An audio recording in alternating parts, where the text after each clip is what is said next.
Yo, What's yo, up? yo. What's up, brother? Man, not much, man. Oh, man, ladies and gentlemen, we got a fun week of college football coming up. Some mega matchups in the SEC, and we'll talk a little OSU and OU. So, without further ado, my name is Corey Hilliard. The man next to me, Brandon Hill, a.k.a. B Hill. We at a house divided. If it's your first time, mi casa, su casa. If you've been here before, you know what to do. But whether you've been here before, it's your first time, you know we got to hit you with the house rules. Get them, B. You guys already know what time it is around here, guys. If you aren't already and you keep showing up to our shows, why are you not? Go ahead and hit that subscribe button for us if you don't mind. Another thing, too, there's a notification bell right next to that. Go ahead and hit that right there. That's going to keep you up to date and notified whenever we drop our latest and newest videos for you guys. Another thing is, you like the content that you're seeing, you like what you're hearing, go ahead and hit that like button. It's that big old thumbs up. Just go ahead and smash that. That helps with the YouTube algorithm to be able to get our content out to you guys on those platforms.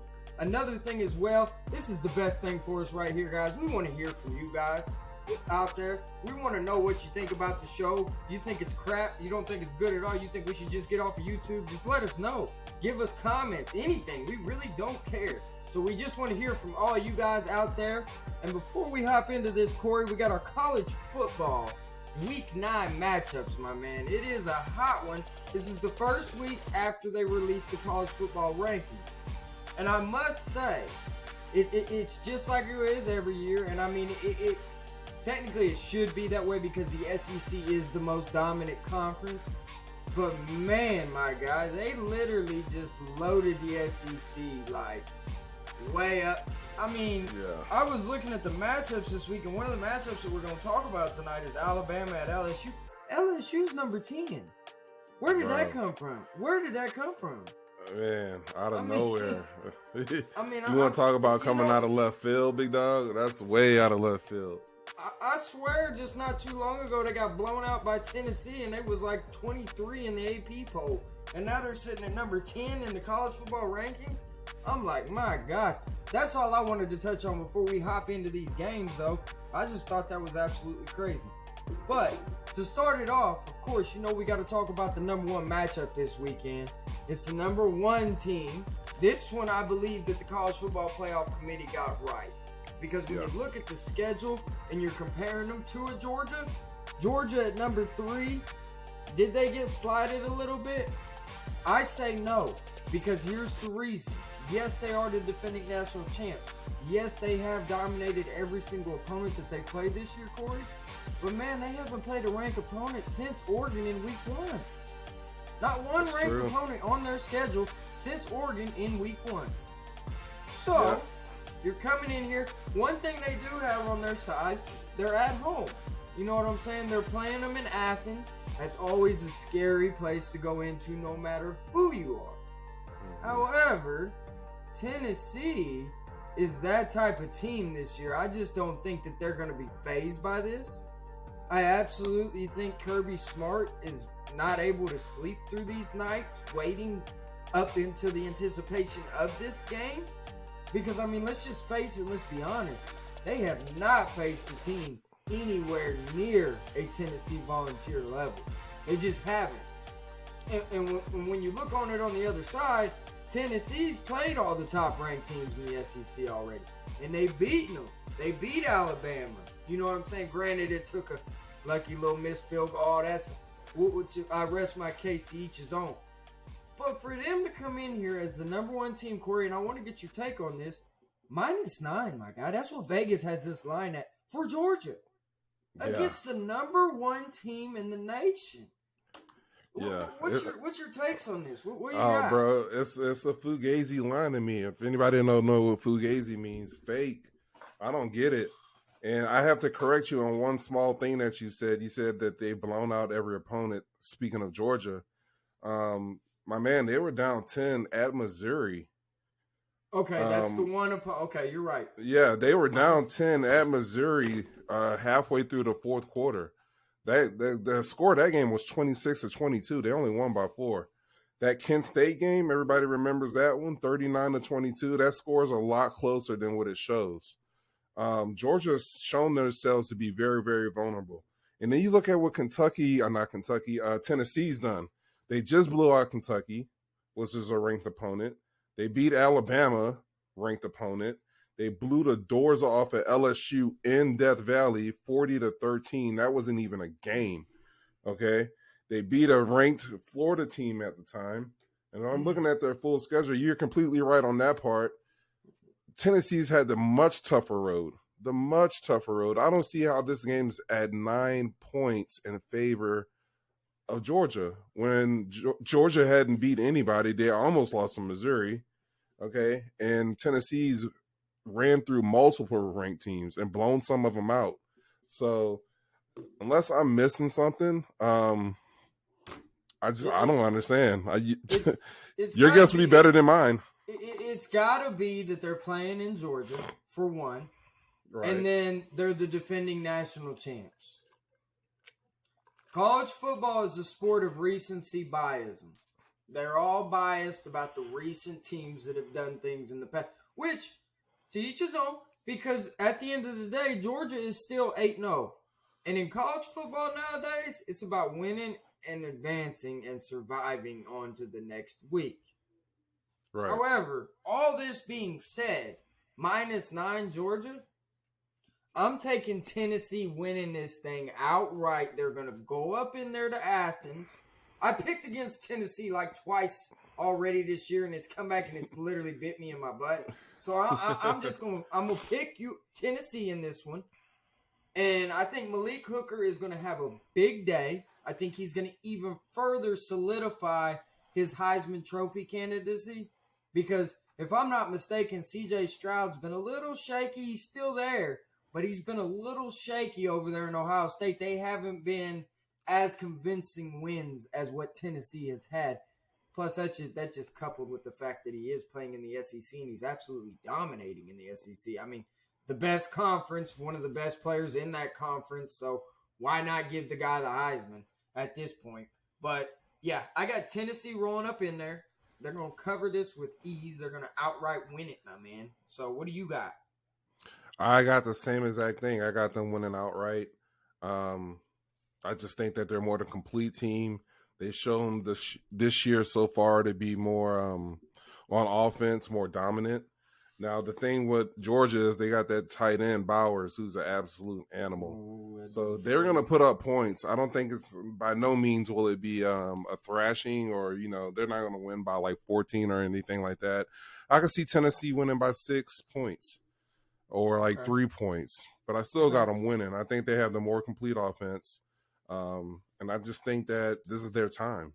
This is their year, man. This is a storybook year for them. They got a dominant offense. I think going to show up in Athens and do their thing. Talk about, coming into last season, Tennessee had, I don't know how many guys transfer out of their program whenever Heupel, if I'm not mistaken, Heupel's first year there was last season.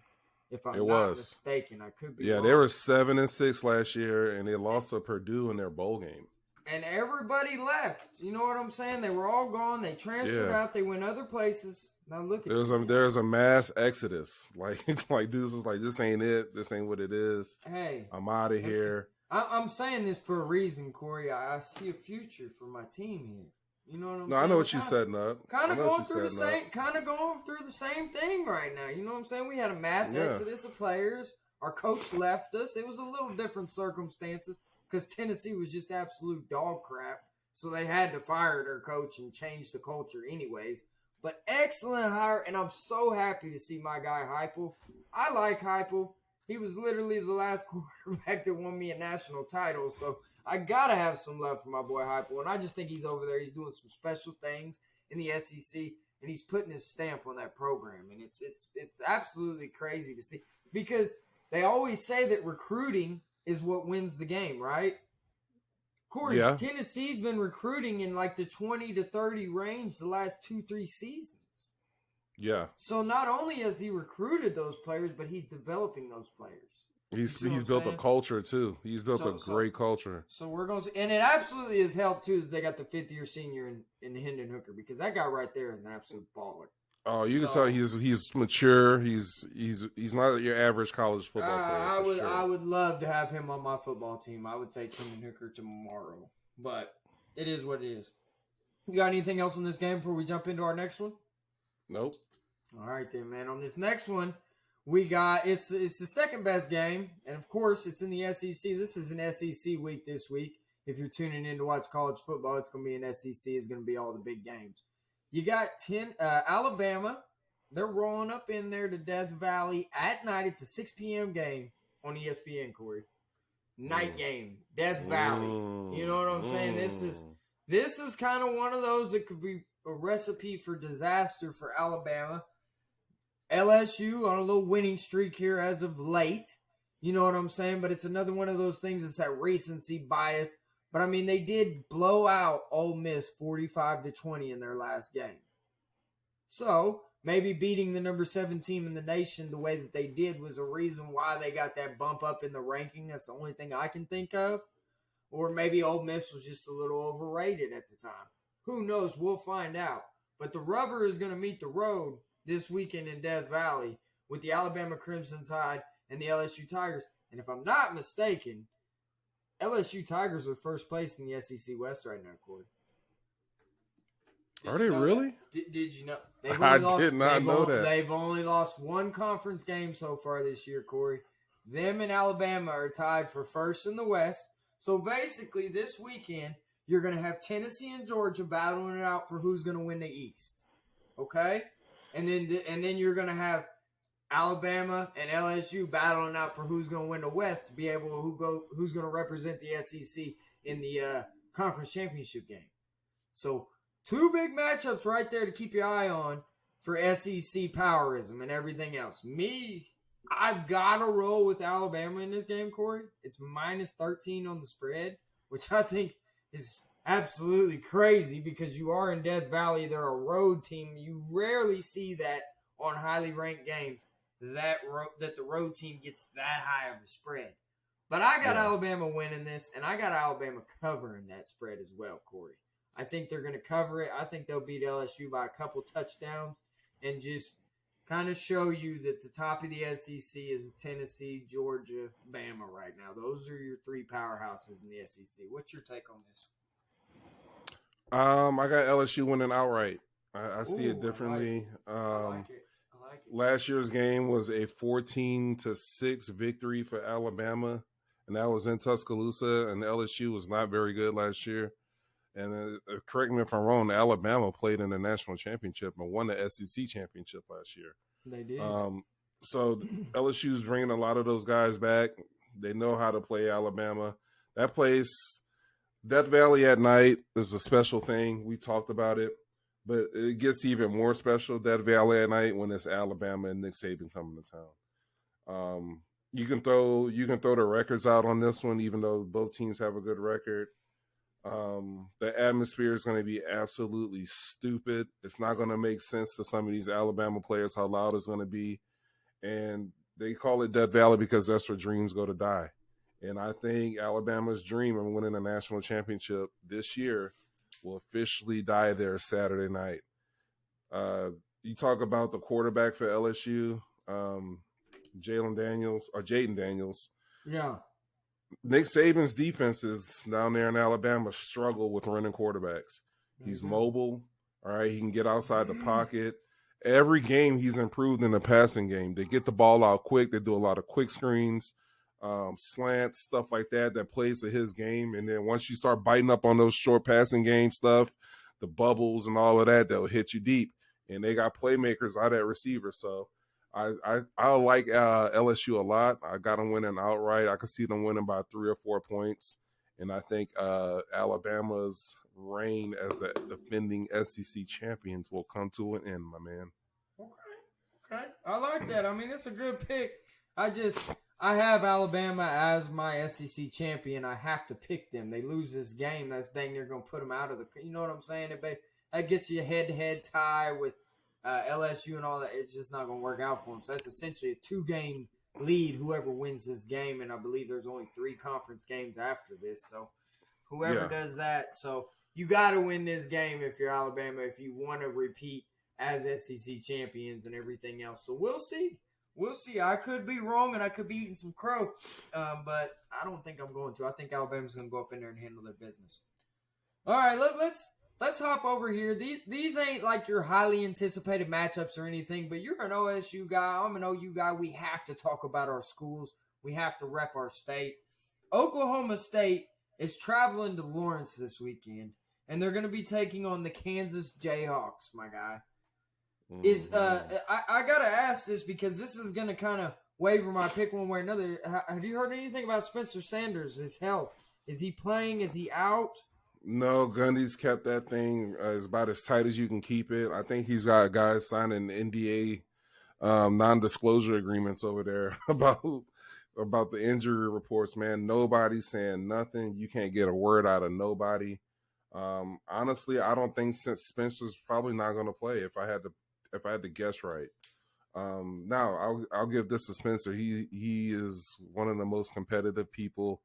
If you talk to anybody around that Oklahoma State building, they say he's the most competitive person that's ever walked through that door. Right. Now, with that being said, is he going to play hurt? Will they shoot him up? They probably could, but is that going to benefit the team? Is Gundy going to do the right thing if he's really that hurt and sit him down and go with Gundy? I don't know. I honestly don't know because we're still in the race. Believe it or not, Texas plays Kansas State. If Texas can knock off Kansas State, that's 2 losses for them in the Big 12. We'll be tied with them, even though Kansas State will still on the tiebreaker. That still puts us in a scenario with 4 Big 12 games left after this one, to where if Kansas slips up again and we were somehow to run a table, we still find ourselves in the Big 12 championship game. But that's a lot of variables, a lot of ifs, and you don't want to trot Spencer Sanders out there against Kansas and then really get him hurt and then lose him for the rest of the season. So I don't know man, as a coach, it's a tough spot for Gundy. The line on this opened up in favor of OSU, and it's moved past the pick'em line, and then now it's at Kansas being a 1-point favorite at home. So I think Lawrence. A lot of people Lawrence, sleepy Lawrence. It's in Lawrence, and it's gonna be a packed crowd, man. Lawrence is they're decent this year, and I think they've invested a lot in that program up in Lawrence. So, what say you? What do you think? I think is Kansas getting their quarterback back this week? Probably so. I mean, that would make sense. I think he might be coming back. Either way, man, I hate to do this, bro. But after what I seen last week, though, and if they throw Gundy out, now that's why I said it matters to me who starts the game. Because here's my thing: can I do this? Is this allowed? If Spencer Sanders starts the game, I'm picking you guys. If he don't start the game though, and you throw Gundy's son out there, the only reason why that joker got a scholarship is because his last name's Gundy. He was trash. That dude's trash. I'm sorry. I'm just calling. The only dude that's worse than him is the backup quarterback on our team, Davis Bevel. That dude was trash, bro. When you threw him out there against Kansas State, that dude had no shot and no prayer of doing nothing. So, bro, who has a shot or a prayer in that position? It was already 41-0. Like, what are you gonna do at that point? I mean, my gosh, do something. Just something. It looked like Davis Bevel to me. That's what I'm saying. I'm talking trash on Gundy's son. He needs to demote him and send him to JUCO or something. He don't need to be on y'all squad, bro. He's not it. If that's the future, I'd be nervous if I was an OSU fan. If that's my starting quarterback next year. That's all I got to say to you. So let's just say I think we'll be exploring the transfer portal once the season is over. You absolutely have to, bro. You can't. Because as far as your recruiting class right now, I don't see any highly rated quarterback on there at the moment. So no. Unless y'all pick somebody up, which there's not many guys available at this point. But I got Kansas beating y'all, man. If y'all roll Gundy out there, I got Kansas winning by 3. It's going to be a close game still. I think your defense is good enough to be able to keep. I say your defense is good enough, and you gave up 48 points last week to Kansas State, but I beg to differ. You guys could bounce back against the Kansas team that's not quite as good as a Kansas State team, but they're still respectable enough to where if you don't watch out, they can get you. You know what I'm saying? No, yeah, definitely. I got Kansas winning if Spencer Sanders doesn't play. But if Spencer Sanders plays, I got y'all winning. That's where I'm at. I got us winning. I got us winning no matter what. And we talked about this last week. Gundy admitted that last week was his fault. He didn't practice the team. They did a lot of walkthroughs and stuff like that because half the team was hurt. Right. And he honestly didn't want to get any more people hurt in practice. And you can't do that with college football teams. Kids aren't, how would I say this, mature enough to handle that. Right. Because it's not a full-time job to them. It's not. They got classes and they got other stuff going on. So I think they practice as hard as they probably practice all year this week. I think whoever's going to play in the game, whether it's freshmen or redshirt freshmen, whoever's going to play has got a full weeks of practice. And I just think overall we're a better team than they are. And even if we had to trot out Gundy on there, we'd probably lean heavy into our run game, do a lot of short passing stuff, and just eke out a win. I think if Gundy plays, I think we'll still get the win. So, okay. All right. But I guess we're just different on this show today. I mean, we've only got the Georgia and Tennessee game picked the same. The other ones we picked a little differently, so we'll keep this house divided here. And I have a sneaky feeling that this next game we're going to talk about, we're going to have a different opinion on it as well. You got the Baylor Bears rolling into Norman. This game isn't even televised. If you don't have an ESPN Plus account, you're not going to be able to watch this game. Who would have thought that before the year, dog? That's where we're at, man. We're both 5-3 football teams. You know what I'm saying? I think it was between our game or y'all's game, which one's going to be on ESPN Plus, but y'all's ranked. So you got the FS1 slot. I mean, we're playing at 2 p.m. Where in the hell do you see a game at 2 p.m.? That's odd. Is he right? It's supposed to be like 2:30. I thought it was like the afternoon time. Not now. We're on ESPN Plus. And I think it's because we're about to go to the SEC. That's why we've been demised to this. But it's okay. I'm okay with it. I got an ESPN Plus account. I'm going to watch the game. I'll be tuning in. You know what I'm saying? So, with that all being said, you still got -3.5 on Oklahoma. Okay? Their defense last week looked better. Now, granted, that was against an Iowa State team that can't score to save their dang life against anybody. They're literally one of the worst statistical offenses in the nation. Like, it's not even crazy. So, Baylor, they possess a lot more issue. They got a good running back. Their quarterback he's manageable. You know what I'm saying? He's not going to lose the game or win the game for him, in my opinion. But that running back they got, last name Reese, I can't remember his first name if I'm not mistaken. Richard Reese. Richard Reese. He's a stud. That dude's a stud over there. And then you've also got Dave Aranda, who can scheme up on defense against any kind of offense that he's going to face. However, I got Oklahoma winning this one. I got them covering. We're in Norman. We're in front of our home crowd. I think they're going to bust out some different kind of uniforms this weekend too, if I'm not mistaken. Really? Yeah, it's going to be something cool. So we'll see. I don't know. I could be wrong on that, but I think that they have a black uniform that they're supposed to be busting out this year at some point. Don't know why you wouldn't do it in this game, but they might save that one for Bedlam too. Who knows? But I got them winning. I got them covering, man. I think OU's a different team when we have our quarterback. If we had our quarterback the whole season this season, I don't think we lose that game as bad to Texas. I think we still have the same record, but I don't think that we're looking as bad as what we do. Does that make sense? No, yeah. I just think that we're more – I mean, we definitely – that game, yeah, it was 49-0, but literally – like, our backup quarterback couldn't pass the ball to save his life. So Dylan Gabriel would have made the Texas defense work a lot more than what they had to in that game. And we had, I can't tell you how many 3-and-outs. So when you're doing that, the other team.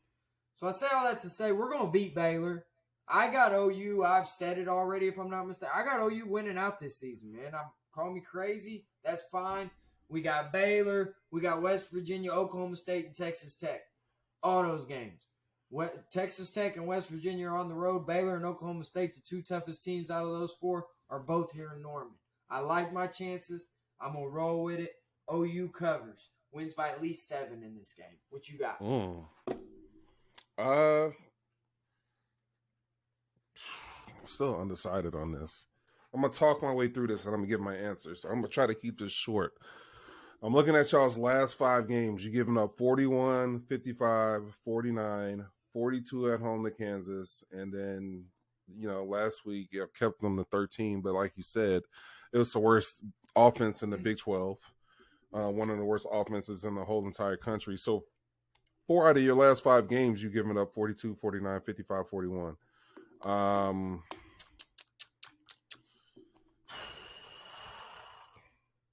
I'm going to take OU.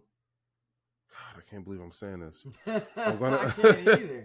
This is actually shocking me right now, to be honest. Oh, Jesus.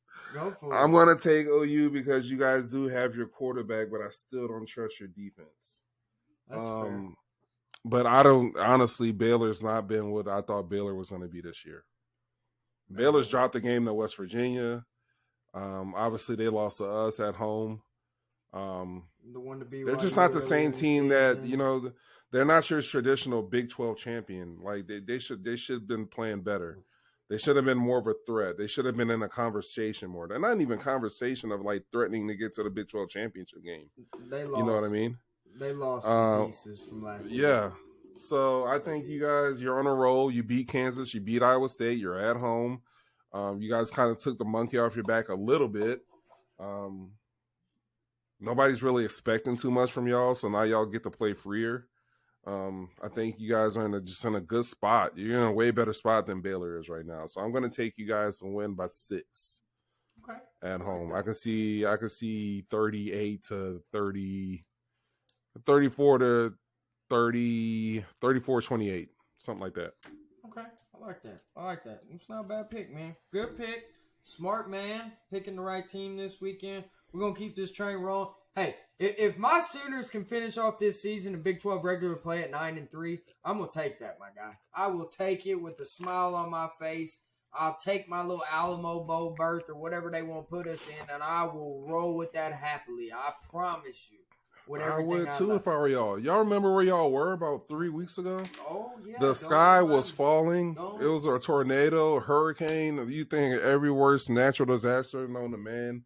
It was everything all at once in Sooner Nation about 2.5, 3 weeks ago. So you guys will come out on the other side of that and turn the tide, man.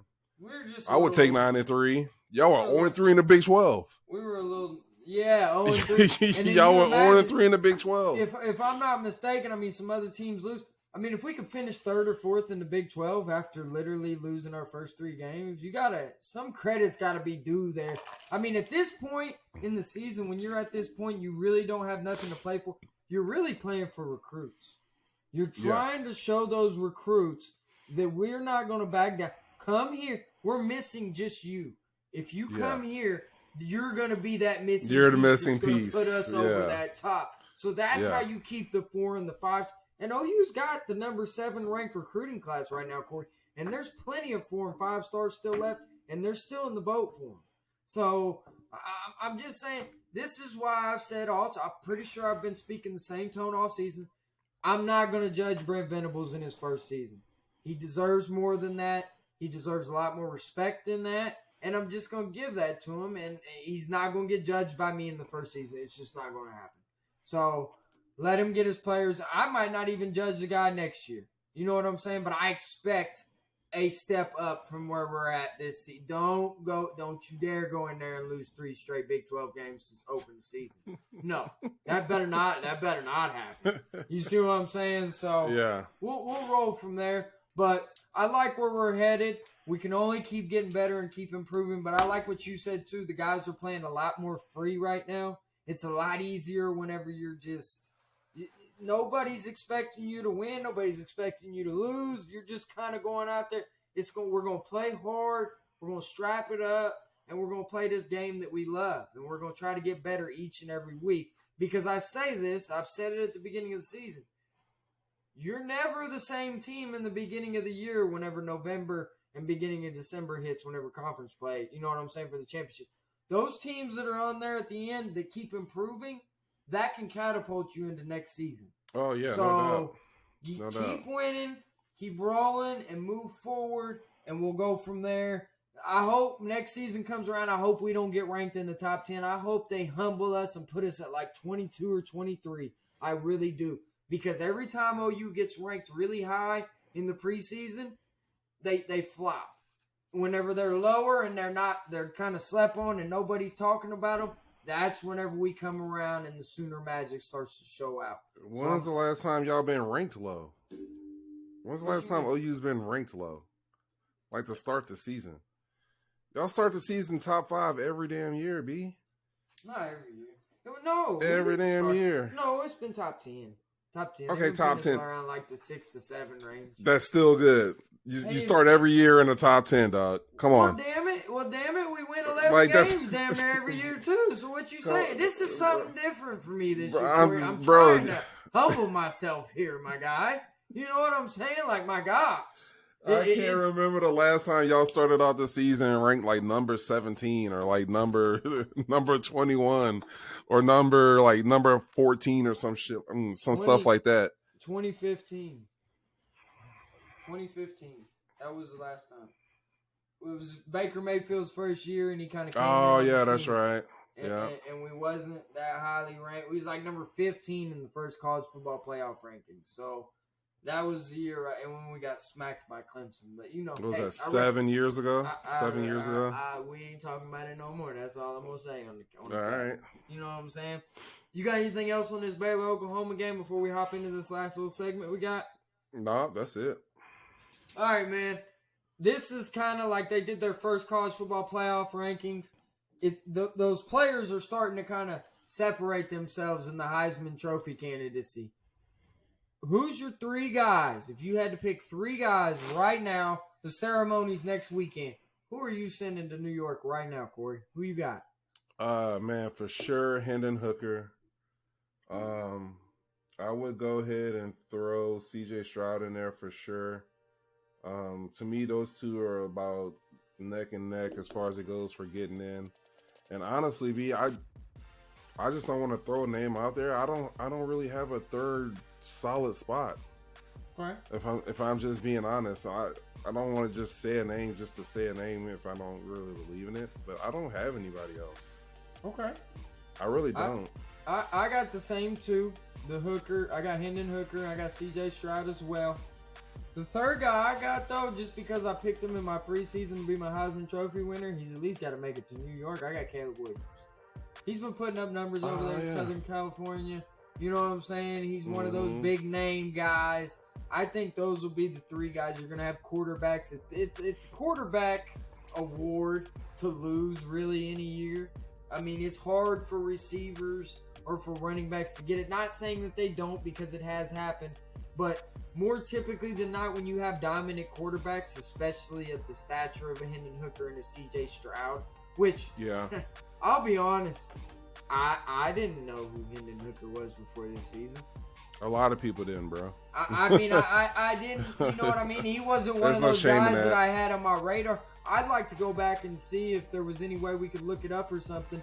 The odds for him to win the Heisman Trophy coming into the season. Because he wasn't even mentioned, my guy. They mentioned Dylan Gabriel at Oklahoma has better odds. All this. I never heard about Hendon Hooker. But that just goes to show you how crazy the game of college football can be, and it's so crazy from week to week. And I mean, you just go out there, you strap it up, and you play the game. You never know. You know what I'm saying? So, shout. I like your Caleb Williams pick. I'd even throw Blake Corum in there. I mean, I could see 4 people. Usually it's 3, but they might invite. Or Bo Nix. What Bo Nix has been doing has been pretty special too over there with Oregon. I got to give him some credit. I've been pretty high on Bo Nix, man. He's been kind of one of those guys. He transferred from Auburn.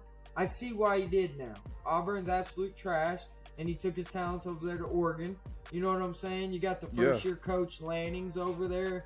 They look good, man, and they got some recruits coming in too. And Dan Lanning, he's going to be coaching up that defense. Is just going to continue to keep getting better and better and better. For folks that don't know at home, Dan Lanning was the defensive coordinator for the Georgia Bulldogs last season. Just saying. So, and you don't think that he ever had a hand or a hat at the table whenever it came to recruiting those big 5-star defensive guys that came to Georgia? Oh, absolutely. All those guys that are in the NFL right now? Yeah. I'm pretty sure he had a hand in that, if I'm not mistaken, as a defensive coordinator. So, I like them. I like what they're looking like. I mean, college football, man. This is when it starts getting a little saucy out here. You know what I'm saying? We're gonna start seeing who's the real deal. But I like the SEC this weekend, man. They're gonna steal the show. No other conference really has any other ranked opponents facing off against each other. So until the Big Ten has their Michigan Ohio State rubber match, this is gonna be that Tennessee Georgia game. I heard tickets on that game are like at an all-time high.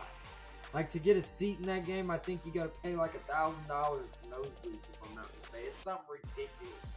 It's a rivalry game too. I mean, that's a big-time rivalry in that SEC East division.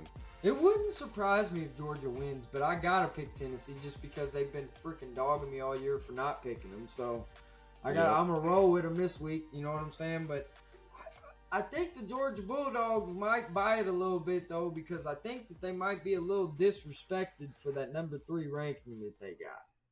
And all they've done is win.